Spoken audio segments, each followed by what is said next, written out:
Assalamu alaikum, everybody. Happy Friday. We just got back from Juma service and it was beautiful as always. You know, there's something about, for the past month now, I've been meaning to mention it previously, but I just haven't, and I'm going to do it now. So, it's been for a month now that every single time as I'm in Juma service and I hear the Adhan, my eyes start getting watery. It's like I want to just start crying. And I wasn't understanding why, because I've heard it before and it just never really made me feel like this previously. So I think today I figured it out. It has a lot to do with me actually understanding what most of the words mean. And so I get to feel everything, and it just brings like, it gives me some like chills, and it brings like such an emotion. It's just so hard to describe, but it just makes me want to tear and cry, that I feel like my throat starts closing up. I feel like I just want to start crying, but I withhold my tears because I don't want to be in the masjid crying, even though that it's going to be out of happiness, because I am not sad whatsoever. I'm not stressed. So it's definitely just me being happy and just so overwhelmed at the fact that, well, I don't want to say overwhelmed, but just being so happy that I've actually found a place that I can call home. Throughout my years, I was always fighting or just not trying to do what the majority of people did. It's like I would try some things and it's just like, no, I don't like that. Or I would try something else, just like, no, you know, like it just didn't feel right. I didn't feel like I fit in, and I didn't want to fit in. I didn't want to fit into these groups, you know. But I was always a person that I like to give people chances and people the benefit of the doubt, because you never know. Everybody's always different. And I have learned that a couple years ago, before the accident, you know, we were a part of some group that everybody was like showing you love and respect, as they say, right? And they were just like, oh, my brothers and my sisters. But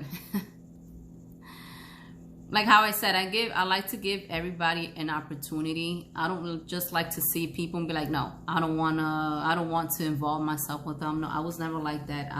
To me, it didn't matter what you look like, what you wear, anything like that, as long as you were respectful. Or first of all, I didn't even know, like, if I'm meeting you, I don't know what you are about. So I like to give people the benefit of the doubt. And I think like that was probably maybe a big issue, because you can't just give everybody the benefit of the doubt, because you're going to put yourself in a jam. But anyhow, I gave people a benefit of the doubt. We ended up being a part of this group, right? Everybody was like showing everybody love, and everything was, oh, my brothers, my sisters, da-da-da, whatever, right? So I was like, okay, you know, cool. Like everything seems like everything runs smoothly. Everybody respects each other. But no. As the months and years went by, you started seeing a lot of stuff that I wasn't agreeing with. And so I still didn't know how to speak up. I would just keep my mouth shut, but I will observe. And now I'm here to tell you guys that no friend is gonna ever leave you stranded in the middle of the highway at 3 in the morning and not check up on you. No friend is gonna tell you to drink and drive home drunk. No friend is gonna put you in a situation that can harm you. That is not a friend. No friend is gonna invite you to a club or something and then leave you. These are not friends. Let me break this down to you guys, okay? Because it seems like so many things are done backwards and it's accepted. And I don't like to accept things that are gonna harm me. And but you know, like I said, I like to give people the benefit of the doubt.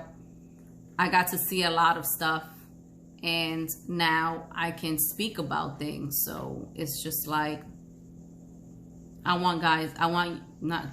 just want people to start taking things for what it is, right? So for instance, if you're going out with a friend, that means you and the friend should be going home together. Not home literally, because if it's a boy, like obviously not like that. But what I'm saying is, if you guys drove together, then you guys should leave together, okay? Another thing, if people are calling you brothers and sisters or whatever it is, then, and they're not acting upon it, cut them off. These people are only going to get you in trouble. People are going to set you up and then try to play the victim afterwards. These are not friends. Have you noticed that anything that's not good for you, you would have so many people around you? You have so many quote unquote friends when you're doing what's not right. But when you're doing what's right, nobody wants to be around you. Nobody wants to hear what you have to say because it's the truth. People don't want to hear the truth. They want to hear the negative stuff, the stuff that lies. That's what they want to listen to. This is what has been accepted in our society. Is that what you want to be a part of? You know, I heard something not too long ago. Actually, a couple days ago, it said, why do you drink? Do you drink to be yourself? Or do you drink to be somebody else? And that just made me think. I was like, wow. Because there were certain situations. I was never a drinker. I drank here, there, occasionally. But there were certain situations where people were like, you want to drink? And I would say no. And then they'll look at me like, but why? Like, I just said something wrong. And I didn't have an answer back then, but now I do. I don't need liquor to make me feel good. I feel good without liquor. Liquor is destroying you guys. Liquor is harmful. Why would you want to continue to kill yourself? And I see it time and time again where people are like, oh my God, I drank so much. I feel like dying and blah and blah. Yet they go drink again. Guys,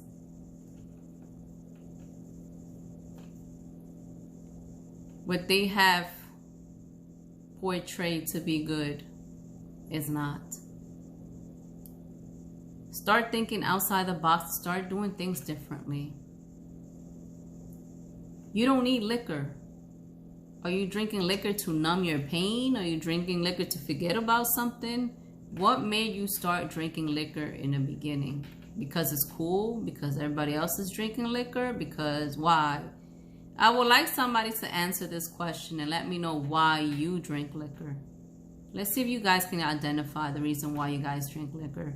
And I'm not here trying to bash anybody, because that's the last thing I want to do. I never like to bash anybody, but I like to speak facts. I like to talk about the truth, things that I've seen, things that I've been through, and just talk about my experiences, you know. I want to talk about things that many people don't really talk about. I don't like to talk about TV, or I don't like to talk about like the Kardashians or whatever other shows there are out there, soap operas, whatever, because to me all that is fake. All that is just a waste of my time.